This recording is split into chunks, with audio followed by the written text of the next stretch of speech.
Am I the asshole for calling out my kid's future stepmom for treating me like a surrogate? I, 29 female, dated a guy, Joe, 30 male, for 3 months before he left me to go back to his ex, Kim. Right after we broke up, I found out I was pregnant. I let him know and he was ecstatic. Turns out his girlfriend had fertility issues and would likely never be able to get pregnant naturally, and he has always wanted to be a father. Joe was only allowed at the initial appointment because of COVID, and we found out I was having twins. According to Joe, when he told Kim, she had a mental breakdown about infertility and wanted to talk to me. I met them at their house, and Kim stated that she wanted to be involved in my pregnancy because she would eventually be the children's stepmother. She started telling me that I needed to do a home birth, that I needed to do formula feed so that they could have the babies half of the week, that she wanted one boy and one girl, and that she wanted the kid to call her mama. Oh my God. I was engaged to the love of my life, but my sister met up with me and begged me to break it off. She said I had to leave him because they were in love, and he was just too afraid to break up with me because he didn't want to hurt me or my family. When I confronted my fiancé about my stepsister's accusations, he straight up denied it. He said she's been trying to come on to him for some time and he never mentioned it because he didn't want to ruin our relationship. He begged me not to believe her, and so we continue how we were. My stepsister grew resentful and made nasty comments about how I was forcing a man who didn't even love me to marry me because I had low self-esteem. A month later, I get a text from my sister. It's a video of her and my fiancé sleeping together in my bed, and multiple screenshots of him telling her he loved her, how he wished she was the girl he was marrying, and how he hated that I wouldn't let them be together. I was devastated and angry, but decided to move in silence. I went home, grabbed all my stuff, removed all my money from my joint account, and moved in with my dad. After that, I sent all the screenshots to my family and his. He tried getting back with me multiple times, but I ended up blocking him when I found out he proposed to my sister with the same ring he gave me. I left it behind. Now they're getting married.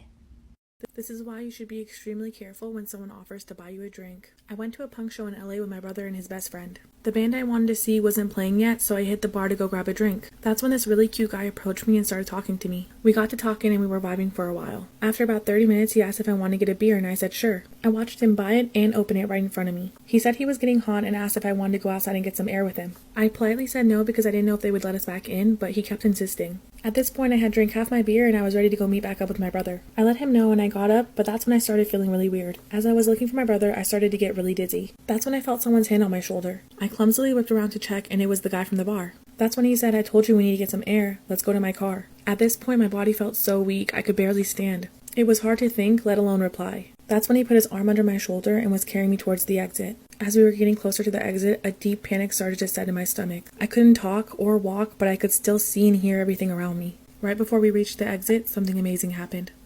Part 2 of why you should be extremely careful when someone offers to buy you a drink. At this moment, I felt like the unluckiest, but also the luckiest person in the world. A group of girls noticed that I was barely able to walk and this guy was practically dragging me out towards the exit. One of them walked over and asked what was going on. The others followed. That's when he said that we were friends and that I drank too much and he was giving me a ride home. The girls looked over to me and asked me if he was my friend. At this point, I couldn't even respond. I couldn't even form words to tell them no. Again, he insisted that everything was fine and he's trying to take me home, but the girls were not having it. They said that since I wasn't responding, they wouldn't let him take me. That's when he tried to push past them, but they stopped him and told him if he does it again, they're going to have to fight him. Luckily, my brother and his best friend had been looking for me and they saw what was going on.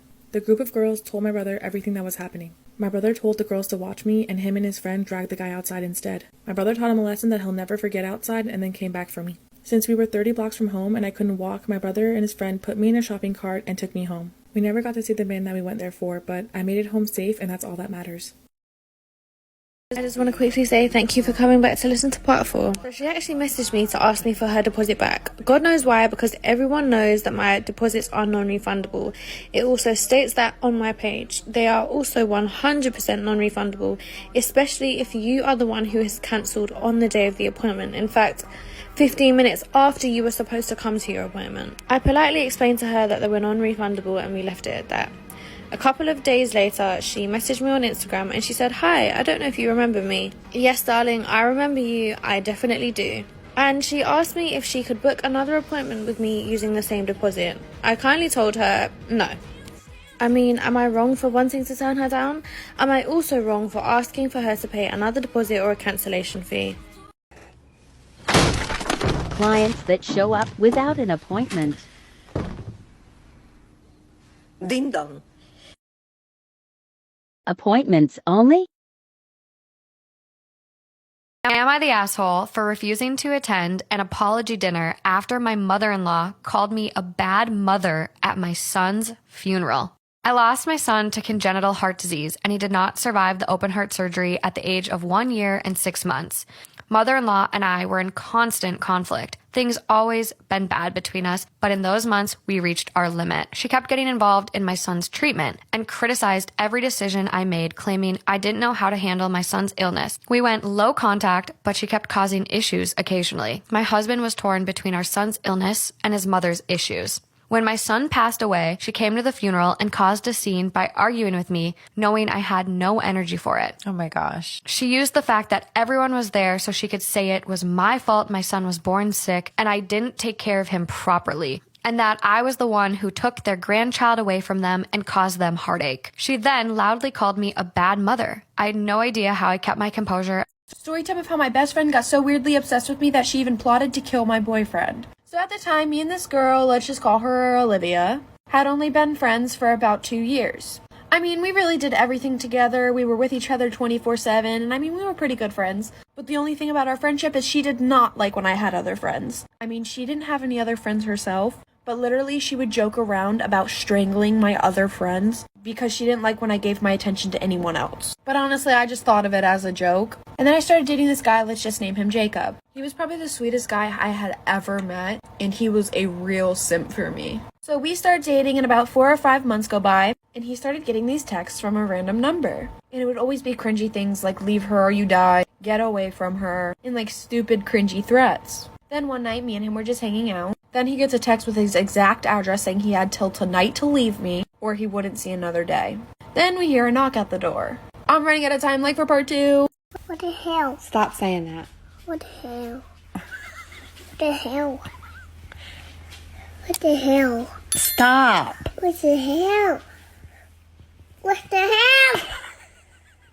Story time about how I catfished my boyfriend. I'd been dating my boyfriend Ben for around a year. We were really happy and he even moved in with me in my apartment. Everything was going great and I thought he could be the one. However, one day my friend Lacey sent me a screenshot of my boyfriend on a dating app. At first, I was hoping that maybe it was an old account. I didn't want to jump to conclusions if it was from before we started dating. The pictures that he had on the account didn't seem to be recent ones. I wanted to ask him about it, and I almost did. But I had to be sure that he wasn't trying to play me. I called my friend Lacey and told her to super like him on the app. She's really pretty and they've never met, so I knew that he would match with her if he was still active on the app. After a few days, nothing happened. He hadn't matched or messaged her. I was so relieved that I even bought him a new jersey I knew he'd been wanting. I felt dumb even questioning his loyalty until I got an update from Lacey a few days later. He had matched with her on the dating app and messaged her. I was so mad I was seeing red. I was so close to going into the next room and going off on him, but I decided that I wanted to get back at him in a different way. I called Lacey and explained to her that I wanted to set him up and asked for her login information on the app, which she gave me. This is story time about my scariest experience being home alone. When I was 14, I lived with my grandparents. They lived in an old bungalow type of house. It was one story and we had stairs that went right up to the attic. No one ever used the attic and it was just used to store things. My room door was near the stairs leading up to the attic, which I hated because I always got scared something would crawl down when I left my room. One night, my grandparents had to pick up my aunt's family from the airport. They wouldn't be back until early morning. I told them that I'd be safe at home overnight. We lived in a gated community with guard dogs and I thought everything would be okay. Before they left, we had an early dinner and I was stuck doing the dishes. While I was doing this, I could hear the neighboring dogs barking a lot, but I didn't think much of it because they always did that. After cleaning, I locked every window, shut off the lights, and headed to bed. When I entered my room, the lights were on and everything looked completely normal. I had barred and tinted windows because my grandparents didn't want anyone peeping in my room since it was a one-story house. They were barred because when my uncle was younger, he'd always sneak out, so they put bars on the window to prevent him from doing that. When I turned off the lights to go to bed, I saw a silhouette of a man illuminated by the streetlights standing outside of my window. I thought I was hallucinating. When I turned on the lights, he was gone.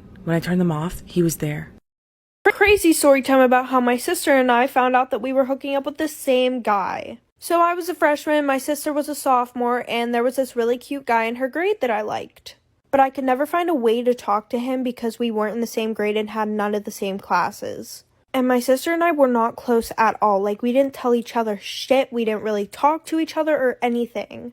So by that being said, we never told each other about the boys that we liked. We just didn't have that bond. Well, track season came around. So they called all the people down who wanted to do track, and I saw him walk past my classroom windows. Story time about how I got caught sneaking a boy in. Around the time when COVID started, I was seeing a guy for quite some time. But my mother was really strict and she didn't want me to have a boyfriend. One day I was taking a shower and I left my phone to charge in the kitchen. My mom saw a text message pop up and she asked me who it was. I told her it was my friend and she told me it didn't look like a friend. She forced me to put my password in and then she took my phone when she saw who it was. Texted my boyfriend on my backup phone through Snapchat. And one day he said he wanted to come over. He wanted to come over and I wanted to see him too, so I said okay. He came around 1 a.m. and I was so nervous because my mother was still awake. As we were hugging and kissing, I heard a wiggle on the door. It was my mother trying to come into the room. She keeps telling me to open the door, so I tell him to hide. I open the door, my mother flips on the lights and he is in the corner. My mother said, "Oh, you got the right one. I told you not to come here." She went and got my stepdad and they called the police. I got sent to live with my relatives, and when I came back home, they acted like nothing ever happened. Alright guys, here's my horrible story time. So this is before, then during, and then after will be in just a second. You will see there's tons of bubbles. There was even lint in the freaking gel, okay? Now he wanted me to leave like this, cut off just like that, and I went back, and now it looks... When I was younger, there was a girl I knew who lived in our neighborhood. None of the kids liked her because they claimed that she stinked and acted weird. When they talked about her, I kind of felt bad, so I became friends with her. Yeah, of course, I got the, "Why do you hang out with her?" But she really wasn't all that bad. But her scent, they were kind of right about that. One day, she invites me over to her house, and she was very excited because she told me I was the first person to ever come over. And I felt so honored, so I went. But when I went into her house, it smelled very bad, almost nauseating, but I didn't say anything because I didn't want to be rude. She had a lot of uncles that lived with her family. Honestly, it was like 4 to 5 families in one house, to be honest. But she first introduced me to her stepmom. I said hi to her, but she just stared at me in disgust. Then we went to her room to play. As it got later, I told her I needed to go home. But she begged me to stay longer because she was scared. I told her I'd come tomorrow, and she just starts crying. She runs into her bed and falls into her sheets, which lifted her skirt. There were bruises all over her thighs. Let me know if y'all want a part 2. I am the eldest of 3 sisters, 23, 19, and 17. My youngest sister's boyfriend has made these really weird eyes at me before and has said flirty things, which I've always ignored and told her about. She would just go, "LOL, that's just how he is. He doesn't mean anything by it." That's trifling as hell because you are my baby sister's boyfriend and it's gross AF for so many other reasons. Last night, my middle sister came to my apartment just to hang out. 1 minute we were watching Netflix and drinking wine, and the next minute she's breaking down crying, confessing that over her winter break, she slept with our younger sister's boyfriend. I was so shocked, the ability of speech failed me in that moment. I just sat there flabbergasted as she gave me the entire 4-week account of this fling that she had with him. She had just gotten out of a longish-term relationship herself and was heartbroken. According to her, he was around and down for whatever. When she was done, I asked her why she was telling me this, and she said that she hoped I'd be able to tell her what to do. I told her this is going to crush our sister because she has always talked about being the ugly little sister and being stuck in our shadows, which couldn't be farther from the truth. She really placed a lot of her self-worth and value in this relationship and she will be devastated. I think she deserves... Part 2 of how me and my sisters almost got kidnapped. I called my mom and then she looked on the cameras downstairs and somebody was in the house. She never told me what the person was doing. I guess she just didn't want me worrying, but she called 911 right away. While my 2 little sisters were in the closet, my 6-year-old sister would not stop crying and I'm pretty sure the person downstairs heard her. At this time, my mom and her boyfriend were already on the way and so were the police. I heard him coming up the steps, so I quietly opened the closet door and promised my sisters that they would stay quiet and be calm no matter what.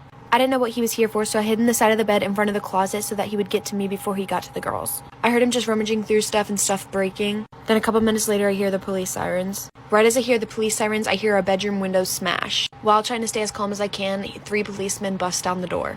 They grab me and my sisters and take us. Hope you guys liked this video and found it helpful. If you did, make sure you give it a thumbs up and subscribe to this channel. It does help support us, and let's know what videos you guys want to see.